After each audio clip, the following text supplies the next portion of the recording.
Hello friends,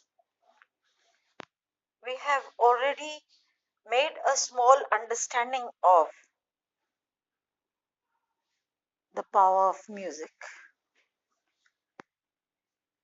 Much of the literature that we read as poems is in fact music. It is a composition that thrills, exhilarates, or make us pensive or even sad, and that is the power of music. And to speak about the power of music, John Dryden has written down a poem. Already he wrote one poem entitled Song for Saint Cecilia's Day. And this poem that we are going to study today is Alexander's Feast. Alexander was popularly known as Alexander the Great, the one who was supposed to be the victor. It was professed while he was a young boy itself that he will be a victor, a phenomenal victor. And this poem is a narrative. It is the story of this victor, Alexander, who has come back victorious from war. And a feast has been laid down in honor of this valiant hero. The state is jubilant. Everyone sitting in the courtroom is jubilant, is happy at their leader, at their warsome king Alexander the Great to have come back victorious, which he always did. He was always a victor. And now that he's sitting in the in that feast room, uh, people have gathered there to rejoice on this occasion and to add glory to this occasion. A poet, a musician has also been called. So this poem, Alexander's Feast, is to tell you what happened at Alexander's feast and how was the power of music exercised upon Alexander primarily and everyone else as well. So we begin this beautiful poem which should tell you about some greater truths of life, truths which are greater than victory, truths which are greater than the proclamation of a person being understood as the great, Alexander the Great. So we begin with the poem, which is like this. This poem has been written. Already it is written in the beginning of the poem. It is a song in honor of Saint Cecilia's Day, 1697. In the lecture that I gave as an introduction to this poem, I already explained to you that Cecilia was a, a great poet in her own right, and so much so that when she played upon her instrument, gods from the heaven were tempted to visit the earth. And after she left for her heavenly abode, she was canonized as saint. So this poem is also a kind of celebration of the power of music. Right? The very first line tells you that Saint Cecilia was canonized a saint because she composed music which could raise and quell emotions. To raise and to quell means to evoke, to produce in the heart, and to reduce them from the heart, cause them to happen and cause them to get removed. So, music can work that wonder. And now we begin with the poem.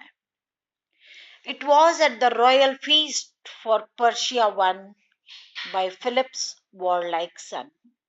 So, what is the occasion? The occasion of Persia having been won by Philip's son. Philip's son, Alexander. So, it was the occasion. See the narrative. It is like he is telling a story to us. Dryden is telling the story of the feast. And the feast was in honor of Philip, who was the father of Alexander. So his warlike son has come victor from Persia. Aloft in awful state, the godlike hero sat on his imperial throne. It is a storytelling strategy. आपको वो कहानी सुना रहे हैं कि अभी लौट कर आए हैं पर्शिया से विजेता फिलिप्स के बेटे और aloft is very high. He is sitting aloft in awful should mean disgraceful, but there is it the word has purposely been used to describe that it is awful. It is causing awe, admiration. So you are put face to face with the reality that appearing awesome, this actually is awful activity. He sat in awful state. The godlike hero sat on his imperial throne. His valiant peers were placed around, their brows with roses and with myrtles bound. Myrtles are garlands entwined on wires, which people generally wear. They are very beautiful flowers which are put in a garland form, in a wired garland, which is used to deck the foreheads of the great people. तो कुछ वो crowns जैसे ताज होते हैं वैसे फूलों के ताज पहन के people are his valiant, his very powerful, his brave peers, friends were all around. So should desert in arms be crowned. So this is in bracket, and this is very important. How they are sitting as if arms means weapons. So they have come from Persia, which is a desert place, and they are sitting in their own country, which is also a desert. So they say that in deserts it is just befitting that people be glorified in gold or in flowers. So all the flowers that have been put there are presenting the picture of that great riches, because in desert areas flowers are not generally found. And they have made a desert. Why? Because they have made the land barren. They have killed everyone. Therefore, the land has become like a desert. So should desert in arms be crowned. The lovely Thais by his side sat like a blooming eastern bride.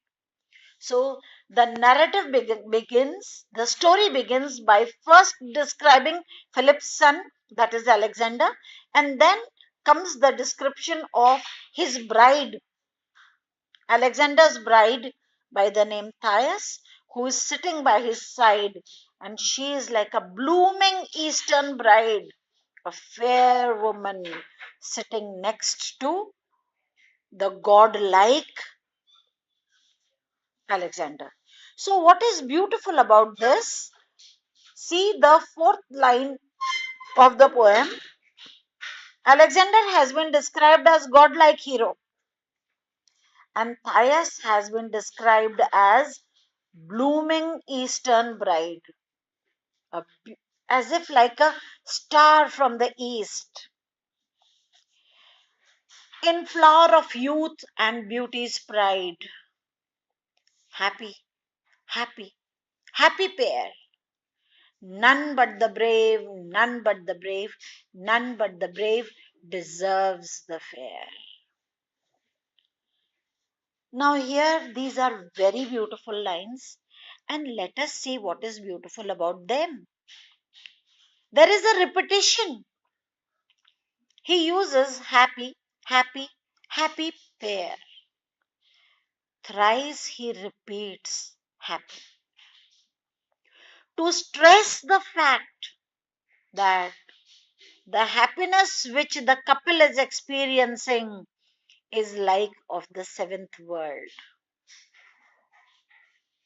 They are too very happy because they are decked in flower of youth and beauty's pride. So both of them are looking youthful and both of them are looking majestic. Therefore, and that they are victors, they are happy. But then, when the repetition of the line occurs, when a whole line is repeated over, this is a stylistic device which makes the poem like a ballad. What is a ballad?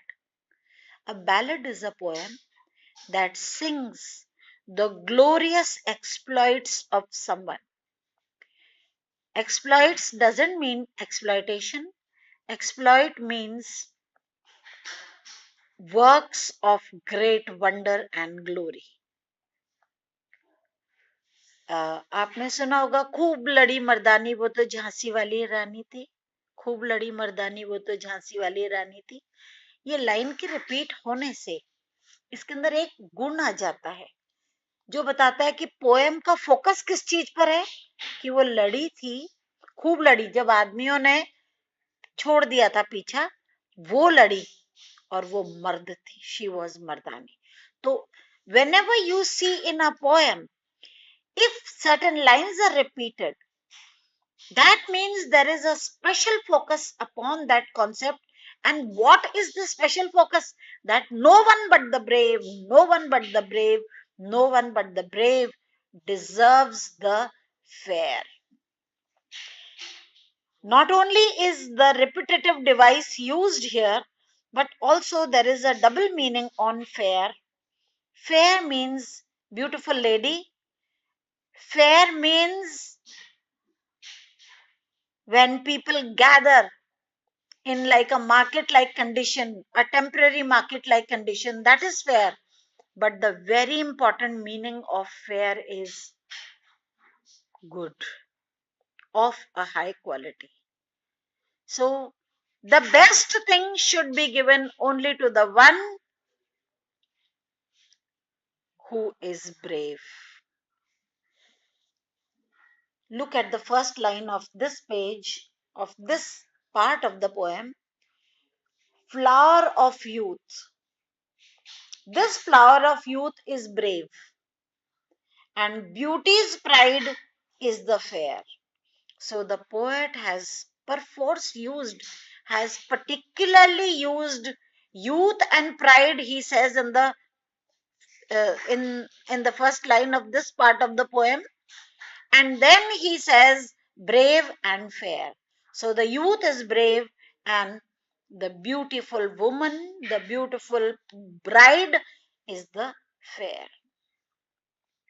So in these few lines that we have read today, I must say that they are very appropriate beginning of a poem which will tell you about the Alexander's feast. Because it is Alexander's feast, Alexander must be there. And Alexander would not appear single. Because it is a feast, he will be accompanied by his wife. So Thais has been mentioned. And then are mentioned all the peers, all the companions who had been with Alexander in the war with Persia, and they are all seated in perfect glory. In this, the power of music will be exercised. And what will be that power of music? We shall read in the next lecture. This is all for today. Thank you.